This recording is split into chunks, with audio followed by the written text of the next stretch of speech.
Aujourd'hui, je vais te raconter l'histoire de comment je suis passé d'un étudiant lambda au lycée à un interne de radiologie classé dans le top 500 au concours de l'internat. À première vue, rien ne me prédestinait à réussir. Au lycée, j'étais un étudiant classique, j'avais entre 14 et 15 de moyenne, mais j'ai surtout eu 6 au bac de français. Clairement, je n'étais pas un élève prodige, mais il y a quelque chose qui a tout changé quand je suis arrivé en médecine, ma méthode de travail et ma détermination. Dans cette vidéo, je vais te partager mon histoire, les moments clés de mon parcours et surtout les leçons que j'en ai tirées. Alors, si tu veux savoir comment j'ai transformé ma vie, comment je suis passé d'un étudiant lambda à maintenant presque un radiologue, reste jusqu'au bout car ce que je vais te dire, ça pourrait bien transformer aussi ta vie. Partie 1, le lycée. Reprenons depuis le début. Au lycée, j'étais un étudiant plutôt classique. J'étais ni excellent ni mauvais. En terminale, j'avais 14, 15 de moyenne. J'étais quand même en bac scientifique, spé, mathématiques. J'avais un bon dossier sur le papier, mais sans plus. Comme je t'ai dit, pour te donner une idée, j'étais pas très bon en matière littéraire. J'ai eu 6 au bac de français, donc ça veut dire que j'étais pas l'élève parfait. Et en fait, quand j'étais au lycée, il y a eu un moment qui était marquant, qui a marqué ma terminale et qui a surtout marqué un tournant dans mes études. Ma prof de maths, malgré que j'avais 15-16 de moyenne, ça s'est plutôt mal passé avec elle, tout simplement parce que j'étais un petit élève insolent, arrogant, et elle a fini par m'exclure une fois ou deux de cours, convoqué mes parents et elle s'est un petit peu, je me la suis mis à dos. Du coup, ce qui s'est passé, c'est qu'elle a saboté mes appréciations et elle m'a empêché d'aller en prépa. Parce qu'à l'époque, j'ai jamais toujours voulu faire médecine. J'hésitais entre école d'ingénieur, école de commerce, médecine. Voilà, les trois m'intéressaient. Et donc elle m'a dit, écoute, je vais te mettre un dossier qui ne te permettra pas d'aller dans les meilleures prépas. Et autant vous dire, quand on veut faire les écoles de commerce, d'ingénieur, si on n'a pas les meilleures prépas, c'est difficile. Donc, résultat, je me suis dit, c'est pas grave, j'irai en fac de médecine et puis on verra bien ce qui se passe. Avec le recul, c'était une des meilleures choses qui me soit arrivée. Donc ensuite, ce qui s'est passé, c'est que j'ai choisi donc la faculté de médecine et j'avais choisi une prépa. Une prépa, pour ceux qui ne connaissent pas, c'est un organisme qui vous aide à vous préparer au concours de médecine. Et disons que la transition entre le lycée et la PACES à l'époque, et même actuellement la PASS, hein, c'est toujours très brutal. Nous, à l'époque, il n'y avait pas du tout de prépa terminale santé. C'était vraiment, on passait du lycée, on était un étudiant un petit peu, disons, fainéant, à la PACES où il fallait s'y mettre à fond. Et donc, il y a 2 types de prépa. Il y a la première prépa qui vous dit, on va commencer avec un stage de pré-rentrée le 15 août, comme ça pendant 15 jours, pendant 2 semaines avant la rentrée, on commence à s'y mettre, on vous partage la méthode et c'est parti. Et moi, j'avais une prépa qui avait décidé de faire une semaine de prépa le lendemain du bac, donc au début des vacances, d'été, puis de nous donner donc une partie du programme qu'on allait réviser et ensuite pendant tout l'été, on devait commencer un petit peu à s'y mettre, ils nous parlaient un peu de méthode et au lieu de faire 2 semaines de stage avant la rentrée, on faisait qu'une seule semaine. Et donc là, à la fin de cette semaine-là, on faisait un petit concours blanc pour voir ceux qui avaient commencé à s'investir et voir finalement si on était déjà un petit peu dedans. Et grâce à ça, euh, les professeurs nous disaient, bon ben voilà, vous êtes bien parti, vous avez commencé à prendre un peu d'avance, c'est bien. Moi, j'étais pas du tout comme ça. Moi, je suis très binaire et donc je me suis dit, je profite de mon été à fond.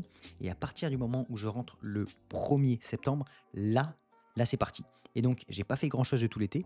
Au concours blanc, ce qui s'est passé, c'est que j'ai mis à peu près tout au hasard aux différents QCM et j'ai eu 6 de moyenne. Donc, disons que j'étais pas bien parti. Mais ce qui s'est passé, c'est que à partir du moment où c'était le 2 janvier, non, le 2 septembre, j'ai eu vraiment un déclic. Je me suis dit, maintenant c'est parti. J'ai switché littéralement dans ma tête. J'ai pris mon téléphone, je l'ai balancé, il n'y avait plus rien d'autre qui comptait et j'étais en mode full focus. Et là, vraiment, je me suis transformé. Je suis passé du jour au lendemain presque d'un étudiant fainéant qui avait simplement envie de profiter à me dire, maintenant c'est l'année qui va transformer ma vie. Et donc là, je me suis transformé. Je me suis organisé avec une méthode, bonne méthode que la prépa m'avait donnée, méthode DJ. J'ai travaillé de manière concentrée, j'avais posé mon téléphone et j'ai commencé à bosser, pas tout de suite, hein, pas du jour au lendemain, 12 heures par jour, mais très progressivement, j'ai commencé à travailler 7, 8, 9, 10, jusqu'à 12 heures par jour. Les journées se ressemblaient. Réveil plutôt tôt, bonne nuit de sommeil, bibliothèque, casque anti-bruit, focus total. Et j'avais un seul objectif, c'était réussir. Ce qui s'est passé, c'est que j'ai tellement travaillé comme un bourrin, j'étais tellement focus, déterminé durant le premier semestre que j'ai réussi à me classer 60e sur 3000 au premier semestre. Et là, c'était vraiment, évidemment, un éclat de joie et je me suis dit, ok, ça y est, je suis tellement bien placé que pour le deuxième semestre, ça va être pas facile, mais c'était déjà fait. Donc à ce moment-là, je me suis rendu compte que quand on met en place une bonne méthode de travail et quand on s'y met avec de la discipline et on assume ses ambitions, on peut vraiment réaliser de grandes choses. Et donc, deuxième semestre, c'était un petit peu plus long, c'était un petit peu plus difficile parce que il fallait réussir à garder la motivation pendant 4 mois, mais bien sûr, j'ai tenu le cap et donc j'ai réussi à passer en deuxième année. Ensuite, après, à partir de la deuxième année, on a beaucoup plus de liberté. J'ai commencé à découvrir un petit peu les soirées étudiantes, commencé à découvrir un petit peu la vie autour. On se relâche un petit peu, bien sûr.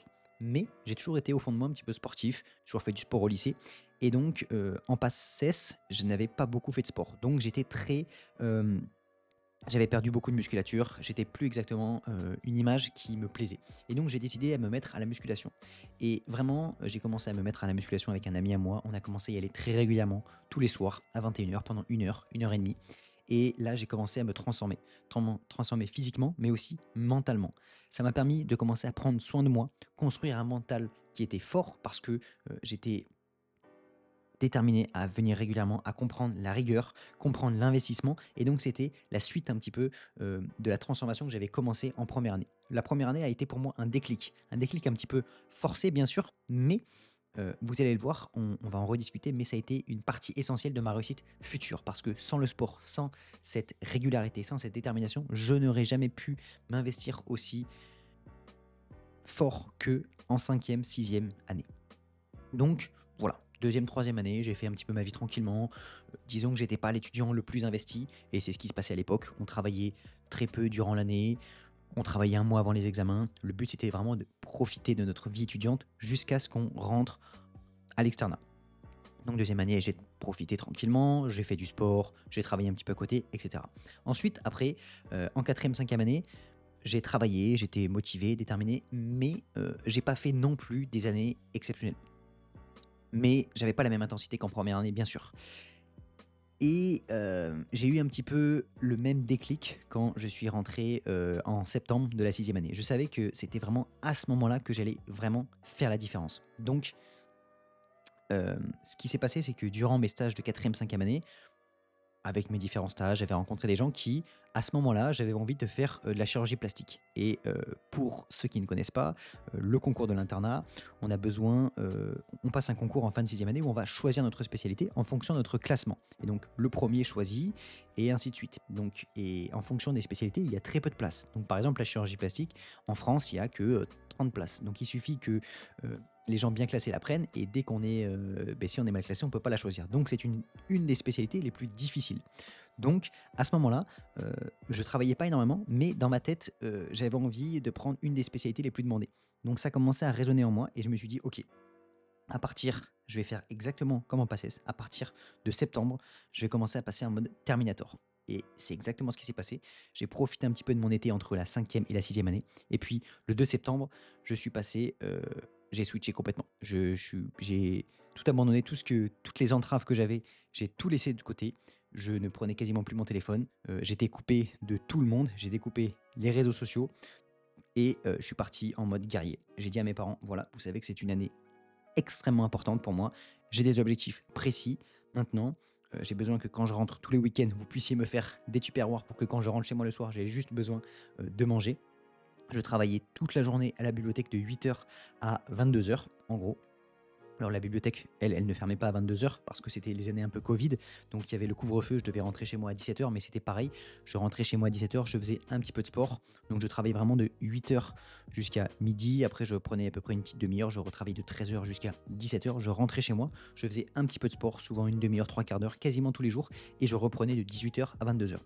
Sauf que voilà, c'était vraiment 18 heures, 22 heures tous les jours, sans aucune distraction, et on en reparlera à la fin sur les différentes leçons et sur l'apprentissage de la méthode de travail que j'ai mis en place. Mais un des éléments les plus importants, c'est que j'étais tellement focus, j'avais le casque anti-bruit, j'avais des boules qui par-dessous, et donc en fait, j'étais imperturbable, j'étais tellement concentré, j'avais tellement envie de réussir, et j'étais tellement dans un état de flow que j'ai travaillé de manière exceptionnelle. Et donc j'ai fait ça pendant un an, vraiment de septembre jusqu'à juin. J'ai pris peut-être 3 4 jours de vacances, un tout petit peu plus, mais maximum une semaine autour de Noël pour profiter avec ma famille et après je suis reparti. Et en fait j'étais en mission, j'étais en mode guerrier, j'avais un seul objectif, c'était de massacrer ce concours, peu importe. Et les années de musculation, les années de développement, tout ce que j'avais appris pour me focus sur un objectif qui avait du sens pour moi, je me suis, je me suis littéralement investi et j'ai travaillé de manière tellement concentrée que ça a payé en fait. Et voilà. Et en fait, donc grâce à ça, j'ai pu passer le concours, j'ai pu finir 360e à l'ECN et ensuite choisir une bonne spécialité. Finalement, je n'ai pas choisi la chirurgie plastique parce que, c'était plus pour ce que ça représentait et c'était pas la spécialité qui me correspondait le plus. J'ai pu choisir la radiologie. Mais voilà, c'était vraiment l'objectif, c'était de tout donner, de n'avoir aucun regret. Et quand on arrive à mettre en place le bon écosystème, c'est-à-dire que j'allais à la bibliothèque, j'étais entouré de gens qui faisaient que travailler toute la journée. J'avais un objectif qui avait vraiment du sens pour moi. Et j'avais mes parents qui étaient organisés pour m'aider, pour que je puisse manger facilement. Ils venaient me faire un petit peu le ménage le week-end. Donc j'avais vraiment un écosystème de réussite autour de moi pour que je puisse m'investir à 100%, et les gens que je côtoyais faisaient la même chose, donc je n'avais pas l'impression d'être tout seul dans cette aventure. Je vous dis pas que c'était facile, mais j'avais tellement supprimé les distractions, je vivais tellement dans une bulle pendant un an que pour moi en fait c'était normal. Et donc voilà, j'étais en mission, ça avait du sens pour moi et j'ai tout donné. Donc si je devais un petit peu résumer le parcours en trois apprentissages principaux, de un, j'ai envie de dire que la discipline et la méthode de travail battent le talent. Parce que peu importe d'où on part, si tu as une forte capacité à rester concentré, à travailler avec la bonne méthode, ça va faire la différence. Je dis pas que c'est facile, mais je dis que à partir du moment où on décide quelque chose, et on va voir le point suivant, c'est de croire en soi, à partir du moment où on décide quelque chose et qu'on s'y met à 100%, qu'on supprime les distractions et qu'on assume ses ambitions, c'est surtout ça, c'est assumer ses ambitions, être en accord avec ce qu'on espère, on peut réussir à faire de grandes choses. Mais il faut se mettre au travail, il faut avoir le bon environnement, le bon accompagnement. J'aurais jamais pu réussir si j'étais pas dans le bon environnement, si j'étais pas accompagné de un par mes parents, mais avec les gens que j'avais autour de moi, la prépa, etc. Voilà. Le deuxième apprentissage, c'est il faut être prêt à faire des sacrifices. Si on veut réussir de manière aussi significative, ça demande des choix difficiles, ça demande de dire non à certaines distractions, ça demande de dire non à certaines relations, que ce soit des relations amicales pendant un certain moment ou des relations amoureuses, mais il faut savoir ce qu'on veut et il faut se donner les moyens de réussir. On ne peut pas réussir si on ne fait pas plus d'heures que les autres, si on n'a pas moins de distractions que les autres, si on n'a pas supprimé les réseaux sociaux, euh, si on n'investit pas plus en soi. Et donc ça, c'est indispensable.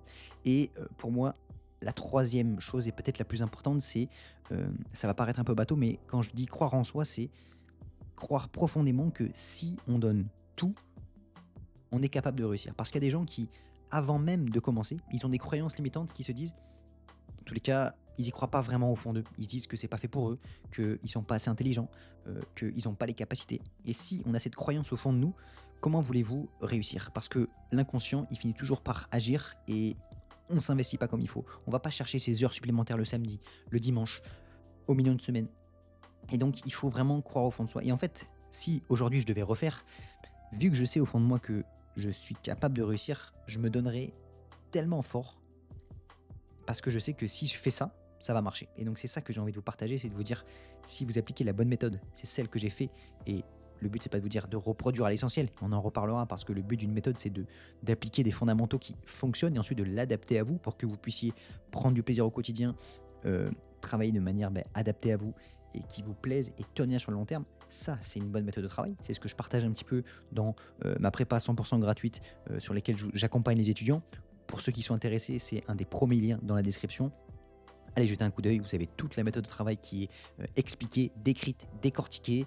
J'ai analysé des méthodes d'étudiants qui ont fait la passe, qui ont fini dans les 50 premiers, des étudiants qui ont fini dans le top 200 à l'EDN. Voilà, vous avez toutes les méthodes qui sont analysées, décortiquées. Moi, je vous partage tous les piliers fondamentaux pour que vous puissiez créer une méthode qui soit adaptée à vous. Mais au-delà de ça, c'est comme dans beaucoup de choses. Moi, en ce moment, je suis en train de m'intéresser à ceux qui ont réussi sur YouTube, par exemple. C'est pareil. Il y a une méthode qui fonctionne et il suffit de l'appliquer suffisamment longtemps, avec suffisamment d'intensité, et ça va fonctionner. Et donc là, c'est la même chose. Si vous appliquez la bonne méthode et que vous vous donnez suffisamment de mal, suffisamment de sacrifices avec le bon environnement, suffisamment accompagné, ça va fonctionner. Voilà un petit peu tout ça. Vous avez plein de méthodes, notamment la méthode en 6 étapes, tous les piliers fondamentaux pour réussir, de la mémorisation, tout est dans le groupe, donc n'hésitez pas à aller faire un tour. Et voilà. Mais ce qu'il faut comprendre, c'est que mon histoire, elle n'est pas exceptionnelle. Ce qu'il faut, c'est elle montre une seule chose, c'est que si on a vraiment envie et on se donne vraiment les moyens, que ce soit l'investissement dans la prépa, l'investissement dans son travail, les sacrifices, etc., on peut y arriver. Mais il faut vraiment avoir envie. Et quand je regarde honnêtement les gens qui me disent j'ai essayé, je n'ai pas réussi, si on mettait une GoPro sur leur tête, je pourrais voir qu'ils ne travaillent pas suffisamment, que quand ils sont là sur leur bureau, ils ont pas vraiment envie, ils sont pas là à fond à rechercher, poser des questions à l'IA, parce que maintenant, il y a des gens qui me disent ouais, mais je travaille tel cours, je comprends pas. Maintenant, avec les outils d'IA que vous avez, ChatGPT, vous y me dites oui, machin, pour 20 euros par mois, vous avez une version qui répond en illimité à n'importe quelle question, qui vous décortique n'importe quel concept de physique, de je ne sais quelle matière, comme un enfant de 5 ans. Donc c'est impossible pour vous de ne pas comprendre. Vous demandez à vos parents, peu importe, si vous avez de l'argent de poche, vous mettez 20 euros par mois dans ChatGPT pour comprendre les cours et vous pouvez poser un nombre de questions illimité. Donc on ne peut plus actuellement avoir l'excuse de dire je n'ai pas compris mon cours, etc. etc. C'est plus une excuse. Donc si on a suffisamment envie, les ressources sont disponibles en ligne. Je vous partage toutes les méthodes pour utiliser l'IA correctement. Tout est dans mon groupe. Je vous partage les méthodes pour ChatGPT, je vous partage des outils gratuits, je vous partage tellement de choses qu'il n'y a plus d'excuses. Maintenant, vous avez tous les éléments, toute la méthode, elle est expliquée, elle est donnée. Il faut l'appliquer, il faut être honnête avec soi-même. Voilà un petit peu ce que j'avais envie de vous partager. Donc maintenant, la question c'est est-ce que tu es prêt à faire ce qu'il faut pour y arriver? Je ne vous dis pas que c'était facile, je ne vous dis pas que ma 6e année c'était une partie de plaisir, mais à partir du moment où j'avais décidé que j'avais vraiment envie de réussir et de terminer dans le top 500, je me suis donné les moyens en appliquant la bonne méthode. Après, c'est pas fait pour tout le monde et il faut être sûr de soi. C'est OK de se dire: «Bon, ben, voilà, moi, j'ai envie d'avoir une vie plus équilibrée, je suis pas obligé de vouloir faire telle spécialité ou j'ai pas envie de faire, médecine», peu importe, mais il faut savoir ce qu'on veut et si on vit en accord et on agit en accord avec ce qu'on a envie de faire, je pense qu'on a tous les moyens pour réussir actuellement. Voilà un petit peu. Donc n'hésitez pas à me dire un petit peu ce que vous avez pensé de tout ça. N'hésitez pas à vous abonner, à aller faire un tour sur le groupe La Prépa 1 100 gratuite. Moi, je vous souhaite de bonnes révisions. C'était Robin, à la prochaine. Ciao.